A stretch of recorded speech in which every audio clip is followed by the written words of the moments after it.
Good morning, children. Back to our class, Standard 4 English, Lesson 1, Textual Verb.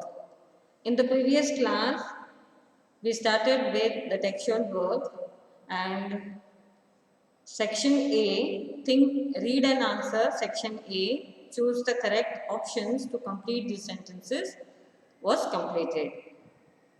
Today, B part, page number 5, B part, read these extracts and answer the questions. First one, in the yellow part, we will just write sparrow things. In the blue part, just snake things. This is the statement given from the lesson. Between the lesson, the statement is given. If you have read the lesson, you will know it where, on which page or which part of the story this line is mentioned or spoken. First one, in the yellow part, we will write just sparrow things. In the blue part, just snake things. Below that, there are three options. There are three questions, A, B, C. We have to answer this. A, who said these lines to whom? If you have read the lesson, if you know the story, you will know who said these lines. Baby sparrow said this line to baby snake in the story. So the first question is, who said these lines to whom?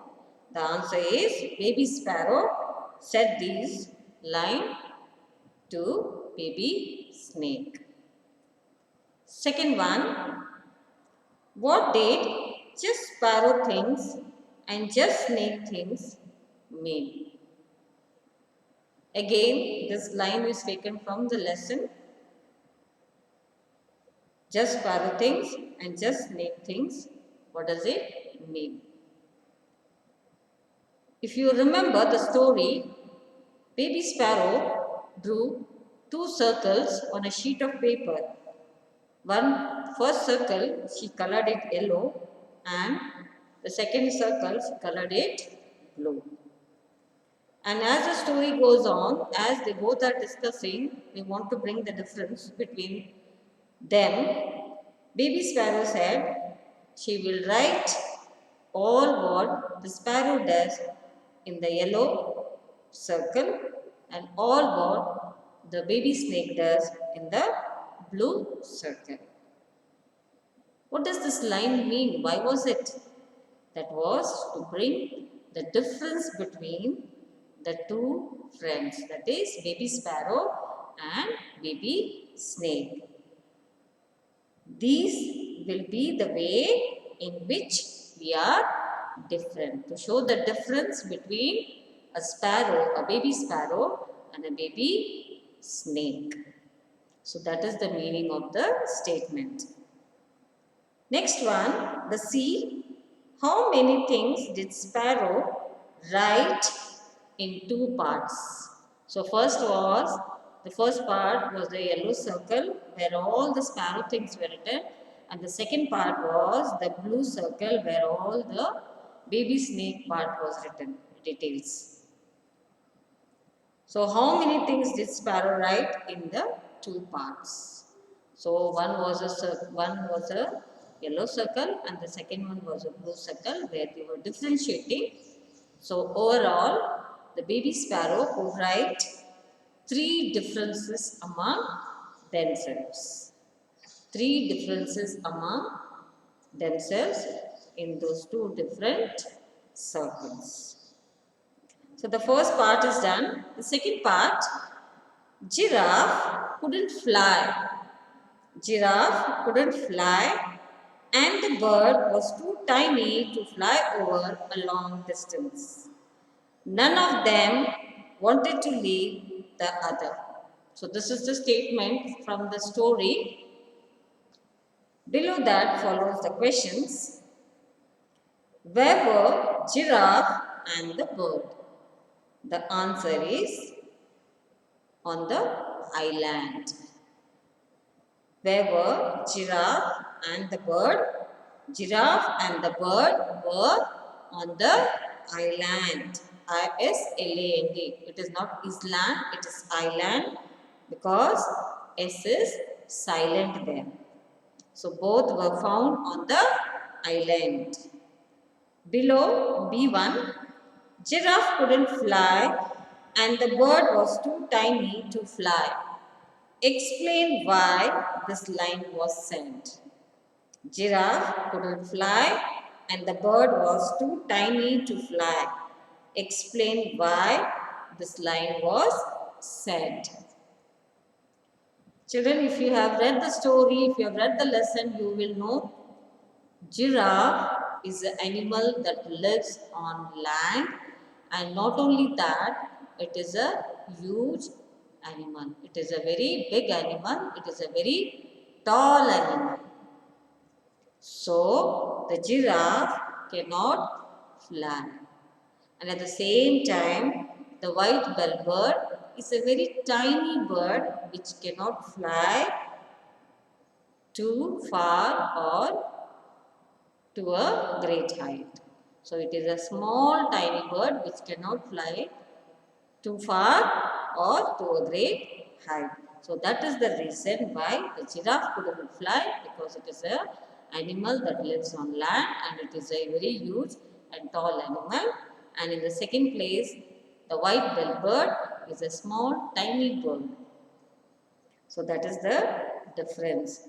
Giraffe is a huge animal that lives on land, and the white-billed bird is a very tiny bird which cannot fly far off distance or to a great height.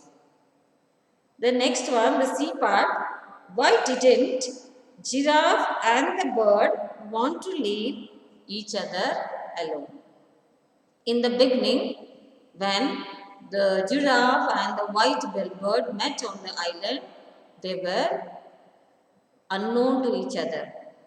They have never seen or never met each other, but when due to some situation when they were left or when they were found or when they find each other on the island, they become very good friends because they have no option. They had to spend time until someone comes and rescues them from there. They had to become friends. So in that process, the giraffe and the white-billed bird became very good friends. And they became good friends to such an extent that when people came to rescue them and when they had to go, like each one couldn't leave the other. They both wanted to go together and both wanted to be rescued together. So each other, they could not get separated. So they wanted to be together and get rescued from the place. So each one did not want to leave the other. So this line tells us that they were true friends. They had true friendship. They had feelings, affection for each other, and they respected their friendship. So this is all about page 5, that is B part. Read this extract and answer these questions. Now go to the next page. Page number 6 I had given yesterday for homework. Now go to page number 7. Page number 7. Yesterday I was telling you about the definition or the word what is palindromes. And due to technical error, I couldn't continue because there was no power. I had to stop it there. So I told you what is a palindrome. It is nothing. Palindrome is a word or a phrase that reads the same way when read backward or forward. Now, on the same page, page 7, rearrange these letters to make palindromes. Now a set of words, jumbled words are given. A set of jumbled words are given wherein you have to rearrange them and write the correct word. So the first one, it is OONN, it is noon, N double O N. Noon. Second one, ADMMA. When you rearrange the word, it becomes madam. MADAM, madam. Third one, it is YEE. When you rearrange, it becomes EYEI. Fourth one, ED. When you rearrange, it becomes deed. Deed. Fifth one, EVLLE. And after rearranging, you get a new word, level. LEVEL. Level. And the next one is ORTATOR. And when you rearrange, it becomes a rotator. ROTATOR. Rotator. So these are the new words that we have framed from the jumbled words. A set of jumbled words are given. You have to rearrange the words to get a new word. So these are the new words: noon, madam, I, deed, level, and rotator. These are the new words we get. Now go to the next page. Next page. Page number 8. Page number 8. Collective nouns. You have already studied. In standard 1, standard 2 and standard 3 about nouns and types of nouns, and in types of nouns you have already studied about collective nouns. Now what are collective nouns? Nouns that are used for a group of people, animal or things are called collective nouns. Nouns that are used for a group of people, animals or things are called collective nouns. Now what we have to do? Now page number 8, section A, fill in the blanks with the collective nouns given in the box. So below there is a clue box where all types of collective nouns are jumbled. And below that there is a dash given with a hint. You have to choose the right collective noun and write in the space provided. So the first one, dash of flowers. Dash of flowers, it is bouquet of flowers. Bouquet of flowers. Second one, dash of bees.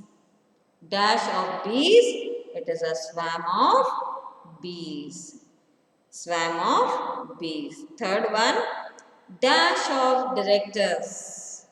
It is a board of directors. A board of directors. Fourth one, dash of players. A team of players. Fifth one, dash of cards. A deck of cards. Sixth one, dash of musician. A band of musicians. Seventh one, dash of lions. A pride of lions. And the eighth one, dash of thieves. A gang of thieves. So children, today due to some technical issue, session 1 I couldn't attend, session 2 I attended, wherein I took the same textual grammar what I am doing now through this video. In the same way, same thing, same content I have done it online.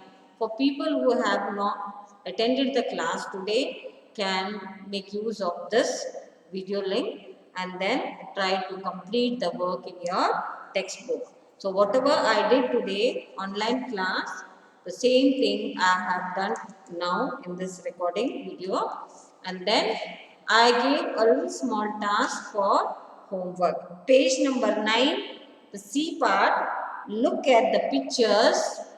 Look at the pictures, find these countable and uncountable nouns in the given word search.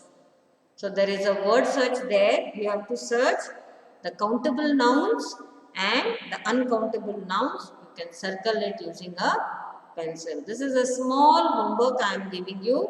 In the next session, when we have the online class, I will redo it again, and whatever remaining balance textual grammar is pending in this lesson, we will complete it.